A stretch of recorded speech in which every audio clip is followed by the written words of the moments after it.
Welcome to ThinkTech on OC16, Hawaii's weekly newscast on things that matter to tech. I'm your host, Jay Fidell. And I'm your co-host, Sharon Moriwaki. In our show today, we'll visit the engineering school at UH Manoa. We'll meet with the dean, Peter Crouch, and some of his students and faculty. We'll check out their career day and some of the jobs being offered, and we'll take a look at the Electric Mouse Laboratory, which is hard to explain. You've got to see it for yourself. Engineering is the gateway to science and technology, and the UH School of Engineering at Holmes Hall is where it begins. It's a nice-looking building and engineered to last forever. But to understand what the school is really like, we checked in with its very affable dean, Dean Peter Crouch. He was so friendly, it made you want to apply for admission. Twice a year, basically in the middle of each semester, fall and spring semester, we invite companies to come and recruit here. We typically get around about 70 to 90 companies. It does basically three functions. One, of course, is it tries to help our students get interns and jobs, of course. It, too, connects me with the industry. We connect in many ways, but never quite as focused as this. So we get a lot of companies on campus at the same time. That's great for us. And third, of course, it helps provide the kids with a trial run. So, we encourage both freshmen, juniors, sophomores to all come, not just seniors, so they can get used to what it is.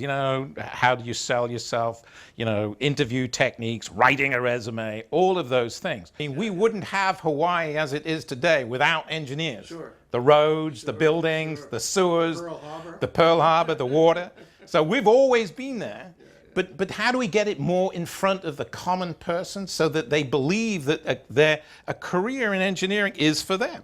We have around about 800 undergraduates and about 200, 170 graduate students.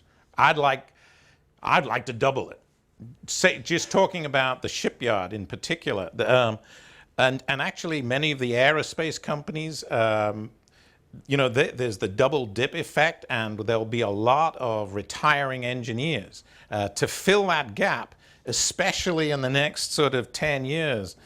People are predicting that we're going to need a lot of engineers. I know it's a financial downturn at the moment, but it's going to come back, and unfortunately, when it's going to come back with a bang. What we actually offer is electrical engineering, mechanical engineering, civil engineering, environmental engineering, and recently we just started a program in computer engineering. I think we cover here in Hawaii the areas that are mostly needed. Certainly civil engineers, construction, mechanical engineers. So we actually cover those. I think broadly the ones we cover, the ones that were most in need.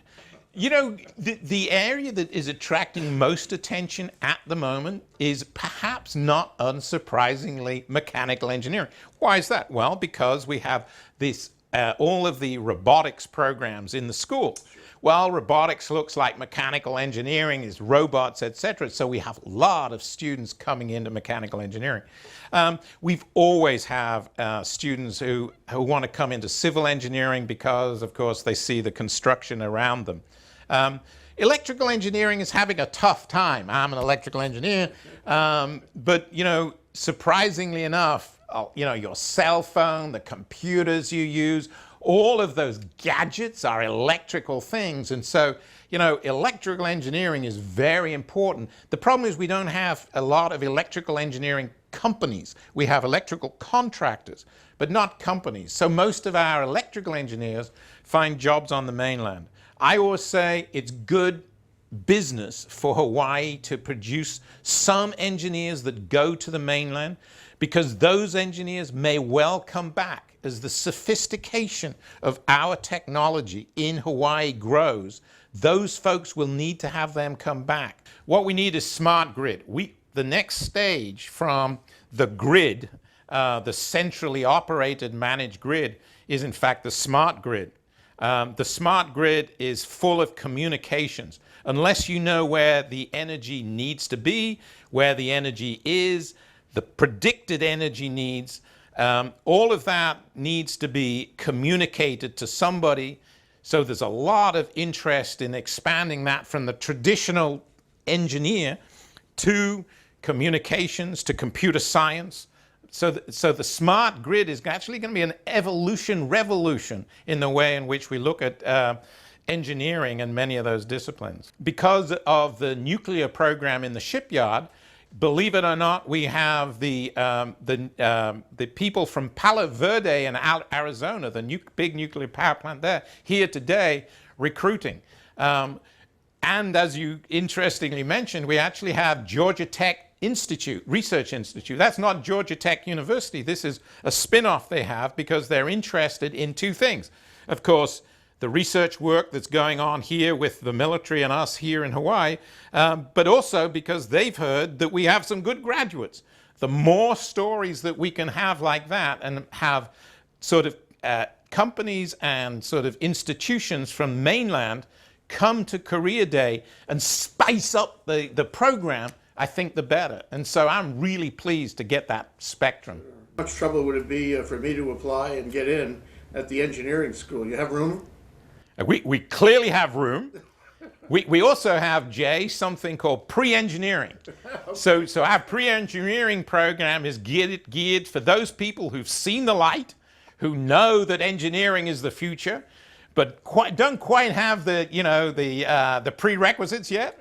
So we got a program for you, Jay. We got to talk.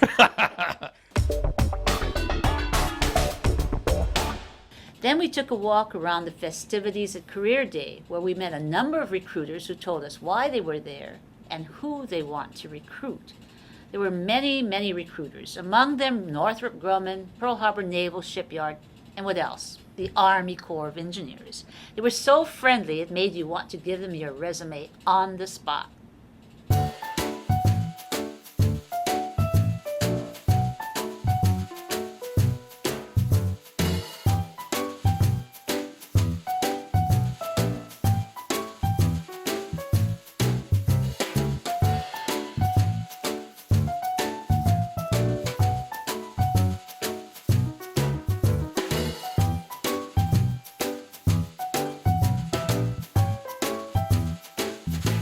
I'm glad you came by.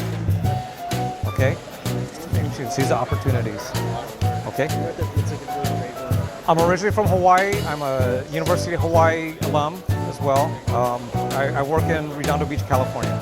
You know, we find the University of Hawaii has a lot of good talent in their engineering college. We have a lot of jobs which are posted on our website. The best thing that we try to do is match the candidates to the jobs. You know, there are 3 different tracks in electrical engineering. There's systems, electrophysics, and computer track. And each one of those, depending upon what track they're in, they'll match to different areas within the company. We have 120,000 employees total. We're in all 50 states, and we're in 25 countries. Well, I'm with the old TRW, which has had a relationship with the University of Hawaii for over 30 years. And so we've placed a lot of University of Hawaii engineering students within our company. What University of Hawaii alums have that a lot of people have, first of all, there's a lot of good areas in which they are getting a good quality education. And in some cases, it's actually will match against any school within the country. University of Hawaii, for example, has since 2000. 3 of the top electrical and computer engineering students in the nation. You take all of that, and when you combine that with the good work ethic, the fact that they're good team players, and that's really something that's very treasured amongst a lot of the companies, and especially for a company like ours. So when you retire, you're going to come back here? Yes, I am. Is that right? Oh yeah. I'm impressed. Thank you.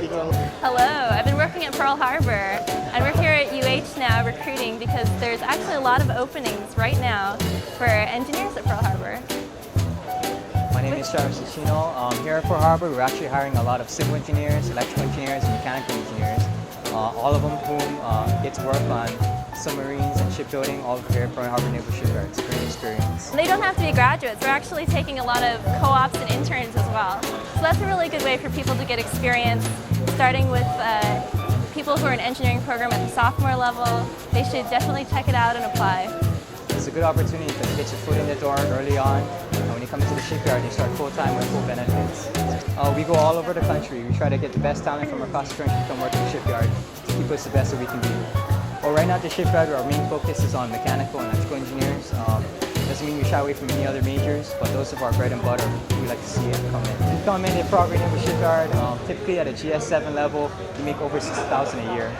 From the time you start, from 5 years later, you could make upwards near 6 figures. You can always jump from one federal system to another. You could go from the Navy to the Army to the Marines. It really gives you that flexibility to go anywhere you want to go. No, we're Sumitomo Corporation of America. Currently, we're here to maybe help some of these students understand not only where the opportunities are, but when the opportunities will come. We're looking for engineers, all kinds of engineers that are interested in internships. In order for the Army internships, you have to be a graduate. So the only ones that we can hire, for the students that aren't graduating yet would be our temporary student employment opportunities. We are also recruiting for our region, which is Japan, Hawaii, Alaska, and Korea.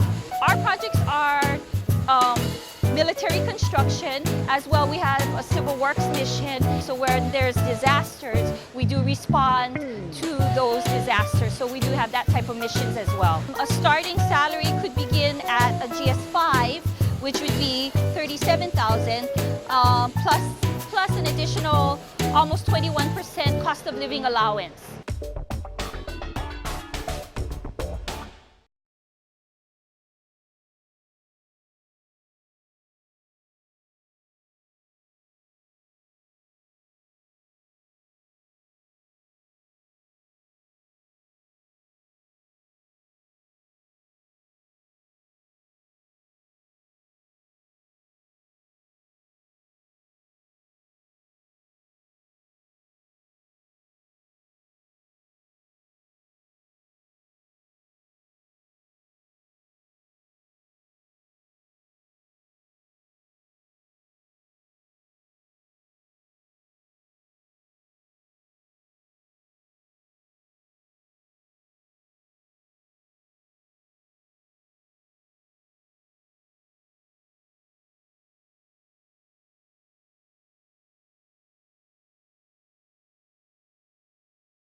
Then we went back for more. We went to talk with Dr. Sung Choi about the increasingly sophisticated underwater autonomous vehicles, say that 10 times, the ones he's been building for the Office of Naval Research. He told us how they work and what they can do way below the surface. This is going to go through and show a series of video clips, which goes through the search routine, a navigation routine, a hovering routine, and the autonomous manipulation routine. So what you see here is a visualization of our graphics side, as well as the actual sonar sensor data that shows the target platform that's about 50, 60 feet underwater. So once it's located the target, the vehicle will actually program a routine, which is like the best route you can take. Mm-hmm. So you see actually a video on top, mm-hmm. and it's all on the surface at the time. And once it locates exactly where it is, it will dive down and go to the target. And it's of course another routine that's setting a path from A to B. And optimization of path can be along the lines of actual distance, the time it takes, the energy consumption. All those can be taken into account depending on the flow of the current in the water, as well as the obstacles that you have to avoid. This is just a couple of videos showing what it looks like underwater. This water here is actually very turbid, and thus that's the choice that we had for testing in this area. If you can navigate and operate a vehicle like this autonomously in the worst condition environment, obviously when you go deep waters where it's very nice and clear and you can see things as you light it up, it really is not a big problem. The water in this area is extremely turbid because of all the large Matson and the other shipping boats that go by with the 3-foot story propellers. So the type of stuff, the sediments that get picked up, really create a terrible visual environment. So we've actually dove in this area, and with scuba diving gear on, you can probably see 6 inches in front of you. So it's optical though, it's navigating by optical method? Sonar as well as optical. Oh, both, Yes. okay. The reason is, in conditions like this, it's very hard to do optical. So once it's located the target, and you can see it up in this little area here. It's a very, it's a metallic object, and what it does is it'll go down and it'll hover over it. Because what you want to do is, it's like when you're swimming with your friend and you want to try to screw into a board and your friend is holding it. Obviously, you have to keep your floating distance as well as your XYZ distance. So what you'll see here is actually our vehicle trying to maintain a specific distance above the target. And as you can notice, there's also a current, and you'll see the vehicle coming back to make sure it maintains its position. You have to maintain your position to make sure that the arm can come out and perform the task at the high level that you're looking for. So suppose there's a strong current, will it still be able to do that? It can do it up to 3 knots. Okay. So what you'll see here, and this is the last video of this clip, these series, is that you'll see the manipulator come out on its own, and it is fully autonomous. It looks for a little object that we created using 2 spherical indicators. And the reason we use spheres to start with is that spheres from any direction projects a circle. And spheres, having 2 spheres actually, can give you the distance that you're trying to find from whichever angle you're looking at by comparison to the size of 2 balls. So what you'll see here in this actual video here is the location of the target, and for reference, this is actually flipped upside down. It will locate, and the arm will come out, and the arm will actually put a little hook on there, because what we're interested in doing is not really carrying the object out or anything like that, but more so in terms of location.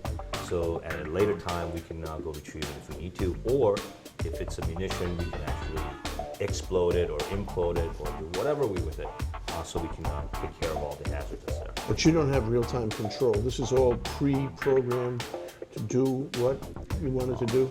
When you say real-time control, it has no human intervention. Yeah. This is working, thinking, acting on its own. Yeah. Okay, so very simply put, you're creating a vehicle that acts like a cyborg in a lot of the movies that you've seen. So I guess the times that we've watched, the Terminator and all these things, it may not be as far away as people think. Yeah, Google is making an automated car right now. That's right, a lot. Automated cars have been in research for the last 15, 20 years. Okay, So all right. even in San Diego, between San Diego and LA, there's a strip of highway that actually has magnets placed inside. So as a car travels over it, you can tell which way is north and which way is south. And it also helps keep distance between the cars. So yeah, all these automation type stuff, you have different vehicles to show this. So we have a vehicle, you can have a robot that's more human-like, but it all comes down to the programming and the sequencing of the sensors and the actuators to get the optimal effectiveness. So is a computer processor a PC or a Mac? Doesn't matter now. I mean, these run on Intel, right? They're all the same now. It doesn't matter which computer you're running it on. It all has to do is the fast processing time that you need. So you designed the computer elements that go in there and then you program them? Yes. In fact, on our vehicle, we have 2 main computers and probably up to 10 or a dozen smaller computers, because we want each sensor to act like a independent unit. So it's like our eyes act independently of our ears, and we process data and we just feed back what we need to our brain. We do it exactly the same way, and a lot of the robotics that you see now works in a very similar fashion. Okay. Okay? All right, that's the movie. That's the movie. And no visit to the School of Engineering could be complete without seeing the Electric Mouse Lab. We saw Dr. Tep Dobry and several of his students. This is like robotics on steroids. Take a look and watch how the mouse navigates that maze. Could you do as well as the students? Ah, but could you do as well as the mouse? This is the Micromoles Lab. This is where the students can design and build and test the mice each semester. So we have the equipment and parts and things we've collected over the years that students can use for whatever they want to do to build their mouse. What's the difference between what you guys are doing and robotics? These are robots. I think the main difference between what a lot of people see in robotics is these are autonomous. That when you put them in the maze, you turn them on, they do everything that they're going to do on their own. A big part of it is programming, and so coming up with the algorithms that can keep the mouse moving in the maze without crashing into the walls, and then finding a way and the shortest path to get to the center. When students start in Micromoles, we give them kind of a standard set of parts, some motors and some sensors. One of the other advantages of this lab is the students teach each other. We have the senior students that help out the new teams, and they come up and the seniors graduate and the next team kind of takes over, and this has been going on for 16 years. But the progression as from something like this to using different types of sensors. This is our first side sensor mouse, as we call them. But even that is still pretty heavy and big. Microprocessors that we're using, the microcontrollers that we use now, the PICs, have integrated development environment that or on these computers, students can put it on their laptops, and it connects through a wire to program the mouse. So it's like an interface. It's a program. All right. And right. you can get on there and program. So is it like C? C is the language that we use, yeah. So how far distant are you from Sung Choi's underwater autonomous vehicles? It's the same concept, isn't it? It's exactly the same concept. The device, whatever it is, has to make decisions. It's got to take in information from the environment and make decisions. This mouse actually came in second place last year in the competition. So what happened to first place? It was a UC Davis team that somehow beat us. So now it turns yep. when it hits the end. Its goal is starting in the corner in the start square to get to that center square there. And it remembers everything. Yep. When it started, when he first turned it on, it knew nothing about the configuration of the maze, and so now it's exploring. The competition is based on the fastest run from the start to the center. And so it's looking around to see if there's a shorter path. It'll eventually make its way back to the start. Now it can't see down the end. It only learns when it hits the wall. It varies on how the program uses the sensors. And notice how it hit that wall there, but it recovered. Yeah. So why doesn't it just deal in 90-degree turns? Then it would never hit the wall. The imperfections of the real world, that's what it thinks it's doing, is making 90-degree turns, but wheels will slip or anything, or things like that, and the turn won't turn out to be that. And that's where they use the sensors after the turn to look at their distance from the walls and say, oh, I'm too far to the right or too far to the left, and then correct for it. So this mouse is making a map of the whole maze. Is that what's happening? As much of it as it has seen so far. For competition purposes, you only get 10 minutes in the maze, so what it's going to do right now is make a speed run. Same speed, but watch the turns that it makes. How do you know that it's going to make a speed run? Because it's running out of time? That's just sort of the general flow of execution of I can of a see mouse. it's really moving along. You find now. the center, and it's making much faster turns instead of stopping and turning 90 degrees. 45-degree turn. We call these S-turns. Oh, S-turns, yeah. That's great. And now what it should do is it'll go back to the start, and it'll actually go faster. Because it remembers. Yeah. The faster you go, the less reliable your sensor readings are, the less time you have to correct, and things like that. So you make your first run at a relatively slow speed, and then you start picking up the speed, hopefully to get a shorter time without crashing.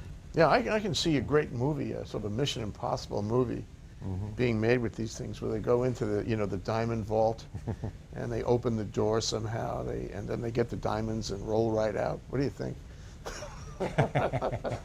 That'll pay off. You need a little arm to pick up the diamond. Yeah. Well, this is fabulous. Thank you, Tep. Okay. This is a great laboratory. Will you guys please smile and give us a shaka so we can get some, you know, happy footage? Come on, everybody together, yeah. Away from the drill press, yeah.